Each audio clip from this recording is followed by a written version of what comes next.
Good morning, Kilkenny. There we go, right. So you can all hear, yes indeed, it is wonderful to be here in Kyteler's Inn, where I have spent many an evening in times past, not being quite as intellectual perhaps as I'm about to be for the next 45 minutes. This is what we have today. I mean, I presume you've all kind of maybe heard of the Knights Templar. They are one of the more mysterious orders from the Middle Ages of these warrior monks who became really the most influential powerhouse in Europe for almost 200 years and then vanished. And we have a link to the reason why it's part of the Alice Kyteler Festival, this story, is because the Bishop of Ossory, Richard Ledrede, who you've probably already heard about, you're going to hear more about him today. When poor old Petronella went to meet her maker, it's because when he was a younger man, he had been at the papal court in Avignon in France, where he'd learnt the art of torture and so forth while they were orchestrating the destruction of the Knights Templar. So he came in at the end of that, and poor Petronella suffered the consequences. So, let us go back in time, and just to forewarn, this is, apart from poor old Petronella, this is a man's world. It's a man's story. So I'm sorry, there's very few women in this slideshow this morning, but just know that there were mothers and sisters and lovers and friends and probably a few daughters along the way too. Right, so, in our world today, we are surrounded by logos galore, insignias, instantly recognizable wherever we go. It's amazing how many of them have seeped into our subconscious.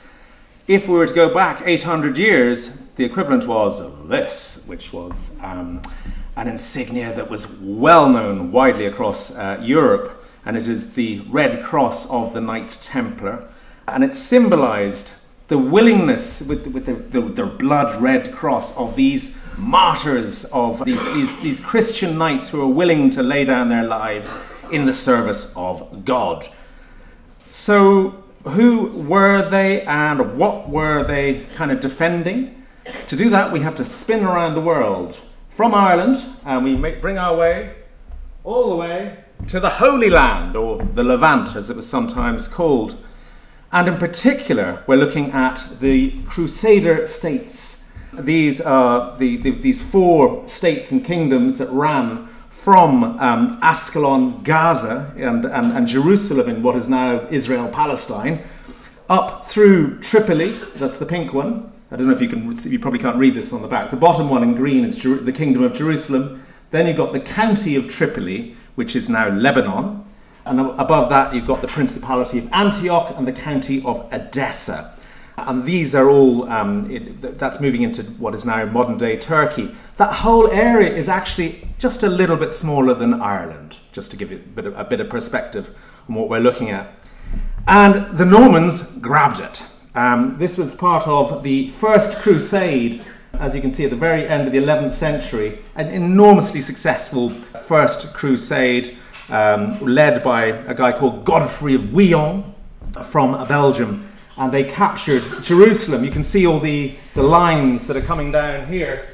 So the lines that are coming down here represent where all the nobles with their entourages were heading down via Italy and through places like Serbia to take control of Jerusalem. And they create the Kingdom of Jerusalem at that time, and they put in charge the man I mentioned earlier, Godfrey of Bouillon from Belgium. And he becomes basically the first king of Jerusalem. And this kingdom, a bit like the Knights Templar, is going to last almost 200 years. But it kicked off with a brutal massacre of Jerusalem's Muslim and Jewish inhabitants, from which, arguably, we've never recovered as a species.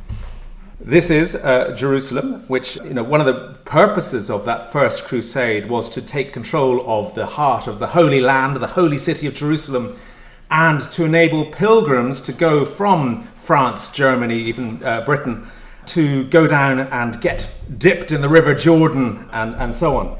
And so that started, and pilgrims, big money in pilgrims. But the trouble is that the pilgrims kept on getting mugged and murdered on their way on the roads leading into Jerusalem by brigands and indeed by wild animals. So by The year 1119, so 20 years after they've established the Crusader states in the Kingdom of Jerusalem, the place is in pretty dire straits. And the king, you can see him here, Baldwin II, sitting on his potty. Baldwin II says, oh God. So he's desperate for money, for food, for any form of backup he can get. And he issues a plea to the kings of Europe, saying, Jerusalem has been devastated by calamity. And he talks about how their crops had been devastated by locusts, the walls were constantly under attack from Saracens, and all those pilgrims were getting murdered. He needed backup. The plea goes viral, and it's picked up by this guy, sorry for the blurry picture, Hugh de Payne, who is a Frenchman from the Seine Valley, from Champagne, in fact. And he responds. He gathers up a very small band of brothers, 8 men, and they slowly, over the course of the next couple of years, it's going to grow to 30 men. And he goes on a bit of a recruitment drive. He gets some celebrities to sign up. The Count of Champagne, which is a pretty cool title, isn't it, to be the Count of Champagne? And the Count of Barcelona also joins his force. So they go to Jerusalem, from where they, as I said, there's about 30 men in these early days. And they're a bit like a 999 service. You call them up and they will mount their horses and ride out to the rescue, particularly for pilgrims in distress. But those initial band of brothers, the 8 that became 30, that was the seed of what is going to become one of the most powerful forces in Europe. They're called the Knights Templar because of, this is the center of Jerusalem, Temple Mount, and this ancient temple part here, they are given part of this ancient royal palace to becomes their new headquarters. It is the Temple Mount of Jerusalem. It's also the Al-Aqsa Mosque, and this is very important because the mosque is thought to have been built upon the ruins of the Temple of Solomon, Solomon the Wise. And so the knights, their initial name was, deep breath, the Poor Fellow Soldiers of Christ and of the Temple of Solomon. So thankfully somebody shortened that to the Knights Templar somewhere along the line, or the Templars. As I say, it's controversial because the mosque on top is one of the most revered places in the Quran, and suddenly it's occupied by a sworn brotherhood of Christians, so that's going to present its own challenges. You might have seen Nightfall on Netflix, the TV series in which depicts them as a fairly fearsome fighting force, and they were. Primarily, the sort of top branch is composed of knights of noble birth, like our friend the Count of Champagne. And then there are a lot of serving brothers who might be gentlemen with their own coats of arms, or they might be from a more manual trade background, blacksmiths and so forth. But because they had some of the richest people in Europe, that meant they had the best gear, because if you're an army and you have the rich on board, you're going to have the best military assets. So they have superior horses, they have the most cutting-edge kit available, and the latest battle tools and all that sort of stuff. So that's useful for starters.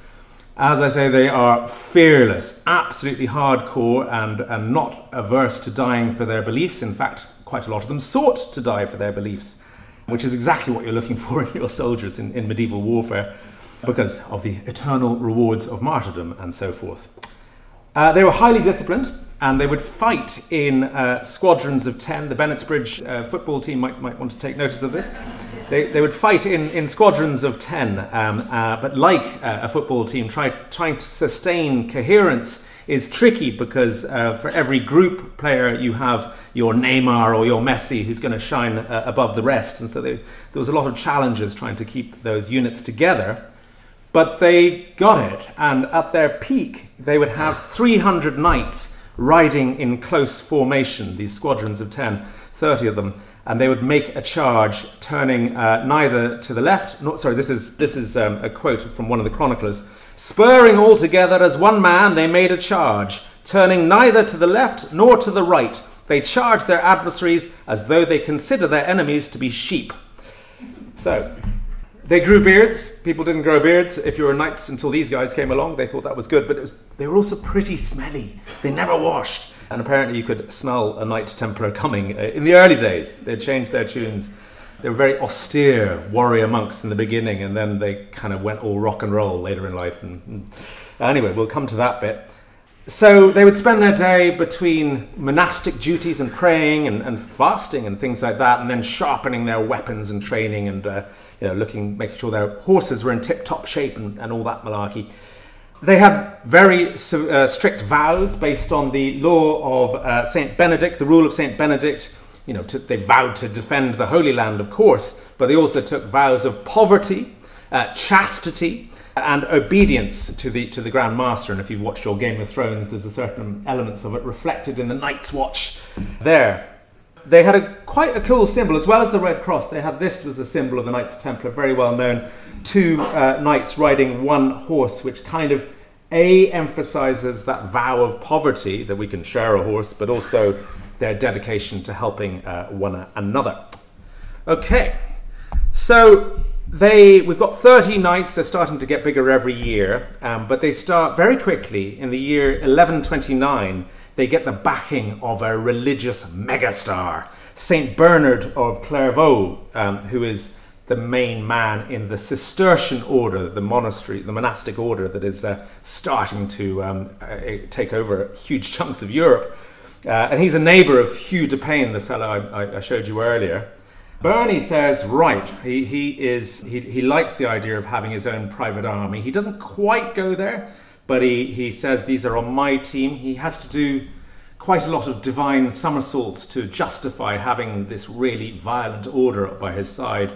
But one thing he says is, we will take them on board, but they are not allowed to kill fellow Christians. Okay, that's the Knights Templar. You can take out other people, but not fellow Christians.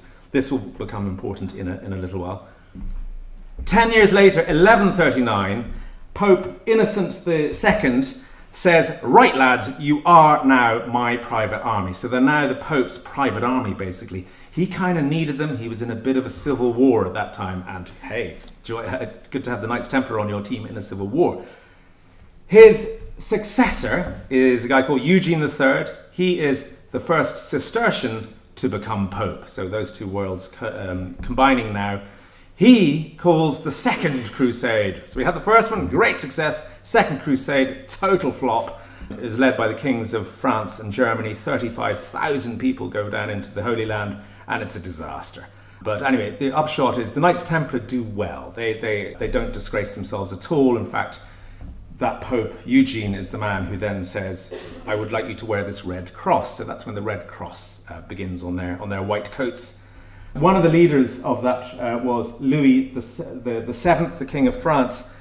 And reading between the lines, I get the sense that King Louis the Seventh of France was an awful idiot. And he kept on getting in trouble. Anyway, at one point in 1148, he is about to be murdered by the Seljuk Turks when Everard de Bar, one of the Templar Knights, comes and saves him and rescues him. So the French king is totally in debt to the Knights Templar. They've now got the Pope, they've got the Cistercians, and they've got the King of France. They all love him. As I say, that the Second Crusade was a total flop, but the Templars' reputation survives intact. And everybody wants to be a part of the Templars. If you have sons, you kind of want them to join the Templars, certainly if you're religiously minded. They start to make a lot of money. People are donating them property and land. Especially wealthy knights in Europe. The Templars become the cats and dogs home of its age. People start leaving them fortunes. And especially if you're a veteran of those crusades, it's perfectly logical to leave money to an order of fellow knights who are going to do everything they can to defend and protect the Holy Land. With that money, they start developing a sort of pretty sophisticated banking system. It's not quite medieval banking, but it's getting there. And these are based on what we call preceptories. That's an example of a preceptory on the right there in England, in Leicestershire, I think, or Lincolnshire. And they're kind of like medieval bank links, holes in the wall, where you can go into one, and if you lodge sufficient money into your bank account, for want of a better word, they give you a letter of credit that you can then cash in at another preceptory somewhere else down the line, right? It's more like maybe traveller's checks, medieval traveller's checks, if you remember them. And it's very sensible in these times, because it's eminently safer to do this sort of banking than take all your cash with you on a ship through the perilous Mediterranean. Instead, you literally get your IOU and you turn up in the Levant, in Jerusalem or Antioch, and you say, I'd like €100, please, and present your letter of credit. And you get paid in the local currency too. Brilliant. So they start doing that, and then they get really crafty about money, because they realise this is where the future is, and they start offering direct loans to fund crusaders when they're, getting to the Holy Land was an expensive business, so they cover your travel arrangements and make a loan. They'd also provide rock-solid safety vaults for your precious assets and possessions while you were on crusade. It evolves slowly into their headquarters. It's always been very French-focused, the Knights Templar. And their headquarters in Paris would have an administrative team at its peak of 4,000 people working there. The band, the sort of Knights Templar itself, peaked at 20,000 people, of whom only about 500 were ever knights, and the rest were sort of backup people, running their fleet. They had one of the biggest fleets, well, the biggest fleet in Europe at that time. But that banking system, that fiscal system that meant that they were bankrolling the Crusades, and they were now serving as bankers to the leading nobles, to the monarchs of Europe. And as I say, with this admin team in Paris, again, they're offering a wide range of financial services, including large-scale estate management, raising of loans, tax collection, the safe transportation of vast sums of money, as with that fleet I mentioned earlier. And they've just got really good contacts, a really good network across Europe. The big money is in the barbars, sheep. Wool is the oil of its day, and they're making a lot of money weighing, packing, transporting wool to the markets of Flanders. Wool is at such a premium at times that merchants are sometimes buying up to 20 years worth of wool in advance from abbeys. The abbeys tend to be Cistercian abbeys. We met the Cistercians earlier, obviously hugely influential in Ireland. Between 1142 and 1270, the Cistercians built 38 abbeys in Ireland. Jerpoint is one, Deutsch Abbey in Graigne Manor is another. Mellifont Abbey, you might know, in County Louth, was the sort of mothership, 48,000 acres up there. Anyway, so the Cistercians have these lands, but the Templars have land too. And on these, they have their flocks of sheep, and sheep are what makes you a corporate megastar back in those days. So, we've now finally, 20 minutes into the talk, I'm finally coming to Ireland. How did they get to Ireland? We might have to do a quick recap of the Norman invasion in a nutshell, because we don't want to talk too much about 12th century Irish politics at this hour of the morning. But you remember Dermot MacMurrough, King of Leinster, who one day nicked another king's wife, and all the other kings ganged up and kicked him out of Ireland. He then heads off, and one way or the other he fetches up in front of this man, Strongbow we call him, Richard de Clare, who is a mercenary leader of the Normans, the Cambro Normans. And he makes him an offer he can't refuse. He says, if you help me regain my kingdom, I will A, give you the hand in marriage of my beautiful daughter, Aoife. Beautiful Aoife steps forward. But I will also leave my kingdom to the children of you and Aoife. So that's, a no-brainer. Strongbow's, I'm in. He comes over, as well you know, with his men, and they capture Waterford and lay siege or take over Dublin, and he marries Aoife, and so on. I know that's a very potted history of what happened there. There are no direct links to the Templars in that particular matter. The invasion, if you like. Partly because, as I mentioned earlier, the Knights Templar are forbidden from killing other Christians except in self-defense. So there's no mention of them in the Irish annals. But either there was some involvement, for sure. I don't know whether they just managed to write themselves out of the record, or they got written out of the record when a couple of hundred years later, or 150 years later, when things went turtle. 1169, the very first wave of ships that came into Ireland from Wales was a mercenary force, 30 knights, 60 men-at-arms, commanded by Robert Fitzstephen, who is a kinsman of the Fitzgeralds. Fitzstephen, to me, is a man of interest because About 10 years later, the master of the Knights Templar in England is a man named Geoffrey Fitzstephen. So you're like, oh, hello. Maybe it's a coincidence, maybe not. There's such little limited information out there, I don't know. What I can say is that within 3 years of the Normans coming, so 1172, Henry II, the King of England, has come to Ireland, and he grants the Knights Templar some real estate in Ireland. The first chunk is a vill or a taxable settlement of Clontarf. You can see it outlined in blue in the top right corner of the map. Just outside Dublin, obviously very famous, is where Brian Boru and the Vikings had clashed 150 years earlier, right on Dublin Bay. So they get that bit of land. They also get, if you're familiar with Waterford Harbour, they get a 1,200-acre estate at Crook, right by Passage East. Very strategic placing on the gateway to the old Viking city of Waterford itself. They're keeping watch, they're making money, and you're not going to get past there without giving them a bit of money, are you? Because that's, they've got a toll fee on people coming in and out of Waterford. So that's just 3 years, 1172 they get that. So very soon after the invasion, I feel that they must have been involved in the invasion more than we think. Anyway, 1177, Christchurch Cathedral. There's a guy called Matthew the Templar. He's one of the big players in Christchurch Cathedral at this time. And the auditor of the Irish Exchequer by this time is the master of the Knights Templar in Ireland. So they're in the top spot in Ireland in terms of finance. Anne mentioned Kilkea Castle, which I am indeed writing a history of at the moment. And it was built for a guy called Walter de Riddlesford, who was the Lord of Bray, as in County Wicklow. He was also the first, we believe, the first of the 13 Masters of the Knights Templar in Ireland. What's going on in the Middle East in the meanwhile? We've got this extraordinary battle, the Battle of Hattin, which takes place in an extinct volcano with the sort of rim of its crater. The Knights Templar, led by a man called Gerard de Ridderford, the last guy I said was Riddlesford. We believe these guys are cousins from Flanders. Walter de Riddlesford of Kilkea Castle, Gerard de Ridderford, this Flemish knight, the Grand Master of the Knights Templar, at the Battle of Hattin, and it is a bad day for the Knights Templar. Saladin, if you've heard of Saladin, the great Kurdish Sultan, he's on the rise across Egypt and the Middle East, and he looks at them and he sees all these Knights Templar in their heavy chainmail and their helmets and the blazing sun above them. They've no water, very limited water supplies. And he gets his men to light fires all around them and smoke them out. So they basically get smoked out and it's game over. And Gerard de Ridderford, the Grand Master of the Knights Templar, is beheaded.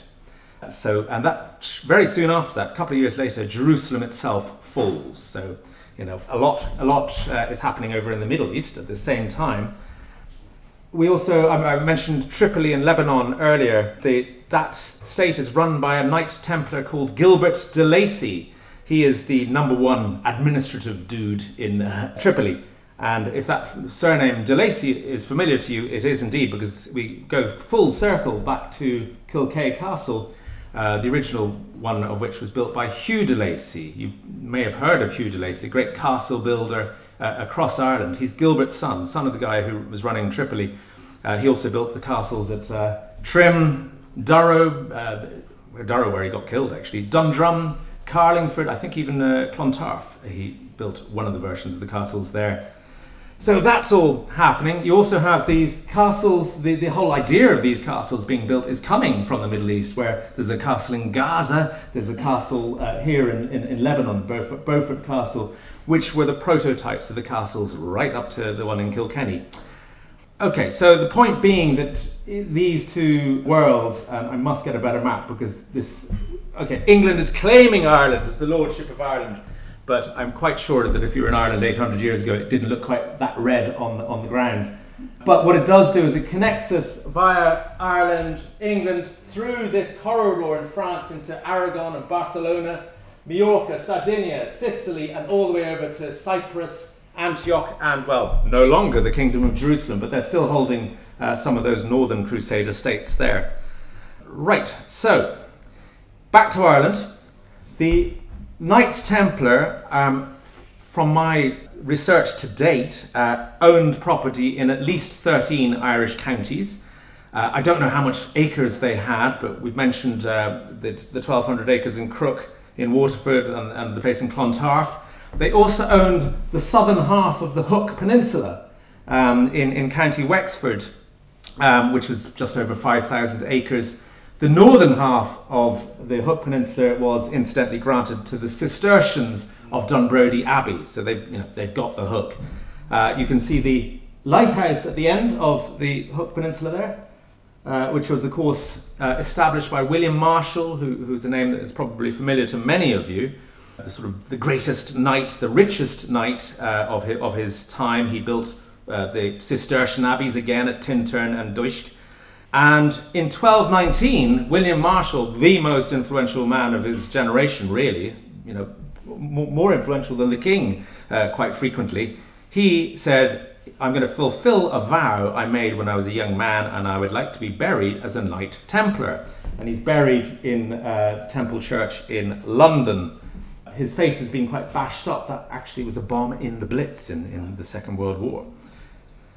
So that's the sort of Wexford thing. There's a lot going on in Wexford. If we go up to County Louth, we find the Templetown estate on the Cooley Peninsula up by Carlingford. It's considered the wealthiest estate in Ireland, and that is given to the Knights Templar. They have all around the coast, they have this little maritime presence in these harbours, safe trading harbours from Cooley to Wexford to Waterford. But all the way around the Atlantic coast, you find them in the docklands of Limerick, in Galway City, Ballysadare Bay in Sligo, right up to Temple Moyle, which is also called Capel Mool, on the Inishowen Peninsula in Donegal, if you know that, overlooking the entrance to Lough Foyle. There is little evidence of the Knights Templar there. Some are preceptories, sometimes manors. That's one in Sligo. That's their most westerly stronghold near present-day Temple House, absolutely beautiful part of the world. And that was apparently constructed by the de Burgh family or the O'Connors. We're not quite sure. And there is a silver mine quite close by, which is of interest because the Knights Templar always had a good nose for where the silver was. So as I say, Limerick, Galway, Ayr Square. If you know the AIB in Ayr Square, there was a Knights Templar base just there. And if you go to St. Nicholas's Church in Galway, there's the tomb of the Knight Adam de Burgh, who we believe was a Templar. These estates are run by old lads who've done their time. Their fighting days are behind them. And they would be ex-Templars, and they would come to Ireland. They would run, they're possibly from Ireland to begin with, and they would run these extensive estates and collect the rents and so forth. And they would use that income from the farming, from rents, to help fund campaigns in the Holy Land. Or certainly, we've still got 2 Crusader states left after the Kingdom of Jerusalem fell. That was starting to become less of a thing. But they are amazing farmers, like the Cistercians, and they are converting pasture land into profitable cornfields. They are developing the cloth industry, the wool industry, and they are even breeding horses on a modest scale, but they're breeding horses. So where does it start to go wrong? Well, for 200 years, as we have nearly 200 years, they have been building themselves up into this incredibly successful powerhouse. Things start to go wrong in 1291, when the Holy Land falls. We've already lost Jerusalem. Now Saladin captures the city of Acre and kicks the Christians out of the Holy Land. So that, suddenly the Knights Templar have kind of lost their purpose. There is no longer any trace of a Crusader state. And so, being devoid of a purpose, what are they going to do? So that's one thing that goes wrong. Just keep an eye on that date, 1291, because they're going to be over within 20 years. One of their biggest mistake, without doubt, was to lend money to the wrong guy. This is it, the ironically named Philip the Fair, who was King of France for almost 30 years. And as I say, the knights, they'd have, it's a long time since those early days when there were warrior monks who didn't shave and so on. And they've become sloppy in their old age. They've just given in to, luxury, and they've become an uber wealthy elite. And they've probably got, sitting in their hot tubs, and they're not really, bothering about the Holy Land anymore. And they're using a lot of their money, it's evident, to doll up their own castles and do interior design jobs and stuff. This isn't what the Knights Templar were about. But they were still getting a lot of money, and the King of France, who they'd lent money to, sees their money, and he says, I want that money. I want that money. So he starts by taxing wool exports, hurts them with that, and seizes all the wool centres. Then the other thing was that the Knights had lent money to the Italian banks, and then the Italian banks lent their money to Philip the Fair. So he's like, oh, I've got to pay you guys and you guys, And Philip is basically, we can't all do this, I'm afraid, but he turned on his bankers and decided to eliminate them. So he took out the Lombards, who were the most powerful Italian banking group in Europe for a little while, and then he turned on the Templars. When Freddy Krueger and the horror films kick off on Friday the 13th, that is because it was Friday the 13th that the Knights Templar fell. That happened on Friday the 13th of September 1307, also known as Black Friday. It began when secret documents were tweeted by courtiers throughout Europe. These fictional false news stories leaking very lurid details about what the Knights Templar were up to. These stories of black magic and shocking, scandalous sexual rituals, all of which were made up by Philip the Fair and his advisors. Or maybe there is no smoke without fire. But there was an array of offences laid at the doors of the Knights Templar: heresy, devil worship, homosexuality, fraud, financial corruption. And an Inquisition starts, okay? And that kicks off. When you have an Inquisition, that generally comes with a torture chamber. And that way you can get, the answers you're looking for. Confessions, they call them. So, the Pope at this time is Clement V. Now, on the plus side, he planted the vineyards from where you got the Chateau Neuf de Pape that you were drinking last night. You wouldn't have had that if it wasn't for Clement V. He started them. He is one of the first of the Avignon popes. So seven, I think it was 7 popes, not neuf. You always think it's neuf, but it isn't. It's 7. 7 French popes based in Avignon, not in Rome. And they are in the pocket of the French king. So basically, Pope Clement V is answerable to Philip the Fair, who we met earlier. He had been Bishop of Bordeaux before he became the Pope. So he agrees with Philip to oversee the extermination of the Knights Templar. In 1312, he will dissolve the order formally. And he actually issues a papal bull ordering the Western kings, the kings of Europe, to arrest all the Templars, especially after the confessions have arrived. And as I say, the point is that Richard Ledrede is here as a young man. He is in Clement's court in Avignon as this era is about to take shape. It leads to burnings. In 1310, not that many burnings actually, as many as you might think, but in 1310 Philip had a little more than 50 Knights Templar were burned at the stake. 4 years later, 1314, the Grand Master of the Knights Templar, Jacques de Molay, and a number of other Templars are burnt at the stake in Paris. That's the nadir of it all. It was an extraordinary moment, very apt for Halloweeny spookiness, where Jacques de Molay apparently, before he goes to the bonfire, predicts that the Pope and Philip the Fair will both be dead very soon. A month later, Pope Clement died, and apparently a thunderbolt struck the church where his body lay awaiting burial and incinerated the entire place. And a little after that, Philip the Fair died of a stroke while he was out hunting. So, who knows? The vengeance of Jacques de Molay, as you can imagine, because conspiracy starts to come in, doesn't it, with the Knights Templar story. So when you get these tales, it adds to it. Ireland. How did it pan out in Ireland? Well, there were only 14 Templar Knights in Ireland that we know of at this time, only 14 men. All of them were taken into custody by order of the Justiciar of Ireland, John Wogan, who was actually living in Kilkea Castle at the time.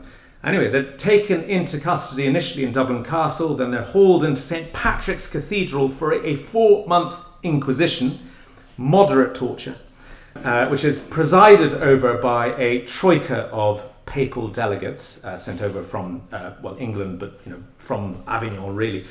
And they would hear the testimonies of 41 witnesses over those 4 months. And we have, the knights were facing 85 charges, similar to the ones I mentioned earlier: worshipping false idols, homosexuality, denying Christ, spitting on the cross. Among the 14 knights in custody was Henry Danné, who had taken office as Master of the Templars in Ireland on the 11th of September 1307, so 2 days before everything went wrong. The poor lad. Talk about tough timing. Anyway, he was accused of having been a favourite of Jacques de Molay, the Grand Master I mentioned earlier, who was burnt in France.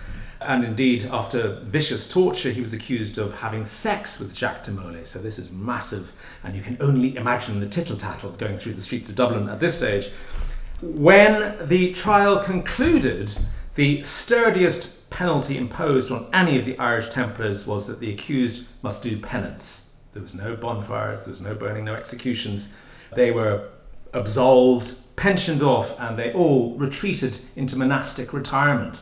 Even Henry Danné, who I mentioned. But it was game over for the Knights Templar in Ireland. The sheep, they were all seized, estimated to have been about 300,000 sheep belonging to the Knights Templar seized in the wake of the Inquisition.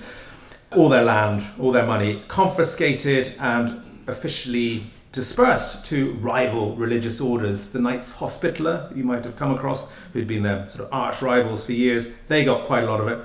Philip the Fair cleared his debts, so you can be sure of that. And the Cistercians actually picked up quite a lot. So the Knights Templar sort of vanish at this point, or certainly the central command vanishes. And I mentioned that there were 20,000 people involved with them.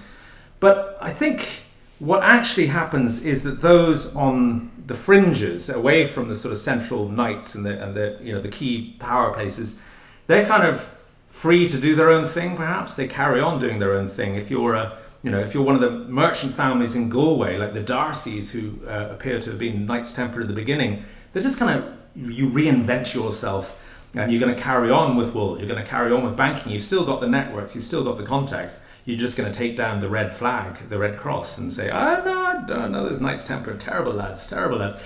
And that's the same with, I think, across Europe is what happens. They sort of melt and reform and come back. They're not all wiped out. They just lie low for a little while. And there are legends galore. You might have heard the legend that at the Battle of Bannockburn, Robert the Bruce's army is, in a tricky spot when suddenly a cavalry charge by the Knights Templar appears. Sadly, completely fictitious, but we have these stories. And also it would feed into the sort of later legends of Freemasonry and so on. And then, as you know, it comes back to old Richard Ledrede, when he is, 1317, so only 3 years after Jacques de Molay is burnt at the stake, he becomes Bishop of Ossory. So you can see how that links in, and then it's going to be another, 7 years after that he presides over the Alice Kyteler witch trial. But you're going to hear lots of that after the break from the good Bishop of Ossory, the present one, who I believe is a much mellower man than Ledrede. Anyway, look, there we have it. I hope that's given you some early Saturday morning insights into a pretty extraordinary group of people, the rise and fall of the Knights Templar. Thank you.